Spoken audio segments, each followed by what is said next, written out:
चला तर आजचा आपण जेवणात ताट बघूया. आज काय काय घेतलंय बघा. भाकरी घेतल्या, कांदा, काकडी, जवसाची चटणी, कोबीची भाजी आणि दूध. तर वेट लॉससाठी बघा आपण काय होऊ शकतं, एकदम कमी कॅलरीज आहेत आणि ह्यातनं दुधात आपला प्रोटीन पण मिळणार आहे, फायबर पण आहे, कोबीची भाजी पण आहे आणि जवसाची चटणी पण आहे. आता आज रामनवमी आहे त्याच्यामुळे आज आपण अंडी घेतलेली नाहीत. आता ह्याच्यामध्ये मी दुधात साखर थोडी घेतल्या आणि आता तूप घेतोय बघा. आता बऱ्याच जणांचा प्रश्न असतो तूप खायचं का नाही. काय सांगतो बघा, बऱ्याच जणांचा प्रश्न असतो तूप खायचं का नाही, तुपानं फॅट वाढते. तर हे सगळं चुकीचं आहे.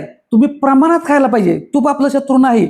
प्रमाणात तूप जर नाही घेतलं तर ते आपल्याला त्रास देणार आणि ते तूप खाल्ल्यानंतर ते शरीरात व्यायाम पण पाहिजे ना. नुसतं तूप पण खाताय, बाकीचं आहार चांगला घेताय पण व्यायाम काय हालचाल करत नाही, तर तेही चुकीचं आहे.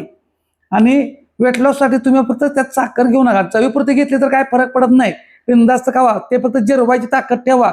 मग बऱ्याच वेळा कारण सांगतो आपण, हे खायचं नाही ते खायचं नाही. पुन्हा असं व्हायला नको, वय झालं म्हातारा झाला सर पुन्हा म्हणजे आम्ही हे खाल्लं नाही ते खाल्लं नाही.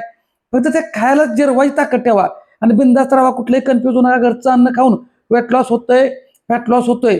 फक्त लक्षात ठेवा, कारण सांगायची नाहीत, व्यायामाला सुरुवात करा. धन्यवाद.